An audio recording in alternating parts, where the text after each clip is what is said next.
There is this economic concept that I'm talking about, and I'm not the only person talking about it. Anybody that's talking about conservation-based economics, or regenerative economy, we're all really talking about nuances of the same thing.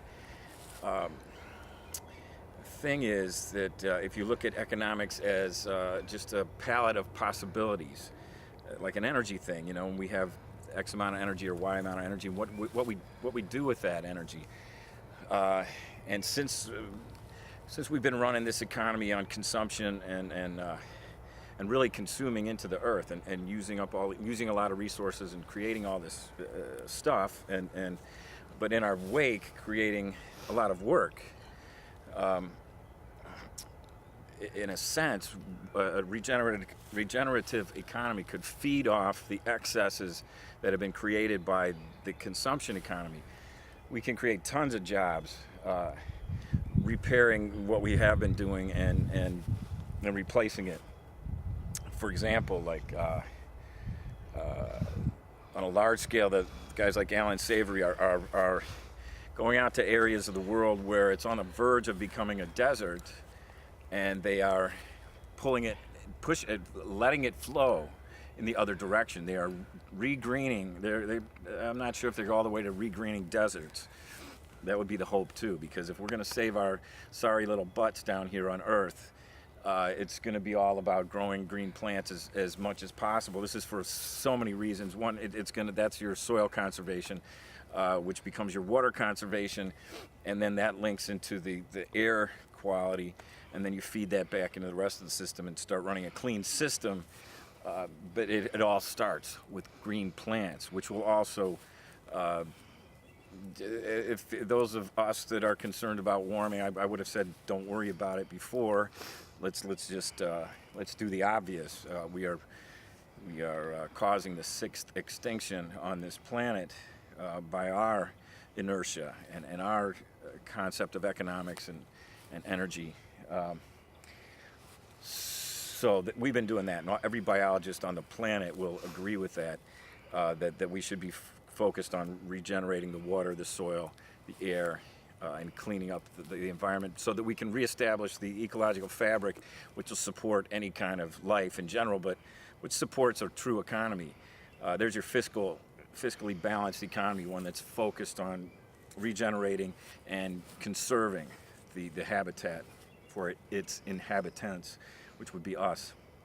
So anyway, so much awesome work can be done. Some is being done, and it's showing what's possible if we were all to get involved in this kind of a conservation-based or regenerative economy.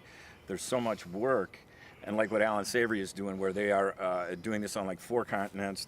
They are reintroducing herds, which they thought were some of the causes of desertification.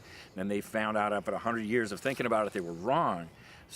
So you wipe out the herds, you wind up turning the place into a desert.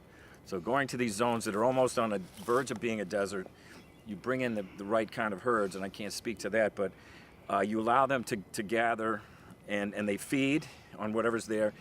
They tromp it down, they fertilize it, and then in the absence of a predator, they mimic nature, the humans, and move the herd. So the herd has eaten, yes, but they haven't eaten it completely dry. They've tramped it down and they've fertilized, not necessarily in that order. They've fertilized and tramped it down, perfect.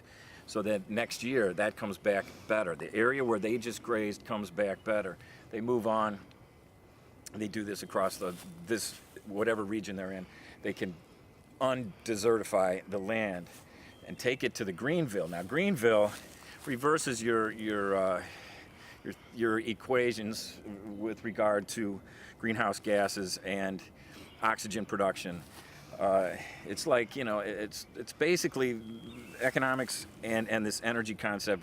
You really have 2 roads. You have one road where we can input more than we're taking out. Essentially, we can put energy into the system, a lot of positive energy, create work and create all this stuff as we regreen the world, and that conserves the soil, that conserves the water. This other pathway, the one that we've been on or are on, this has no hope whatsoever, period. because it's already over capacity. So all it's doing now is just creating this body of work that we're not doing. This other economy simply comes in and does the work. We have stuff to do, create a gazillion jobs, try to attenuate the aspects of the warming, regenerate the soil structure, the crop structure across the whole freaking world. We have to obviously cooperate. This is a Jesus moment for all of us, or a God moment, or a Buddha moment, or a Muhammad moment. This is the moment. And we have to be the ones that we've been waiting for. Why the hell not? Truth.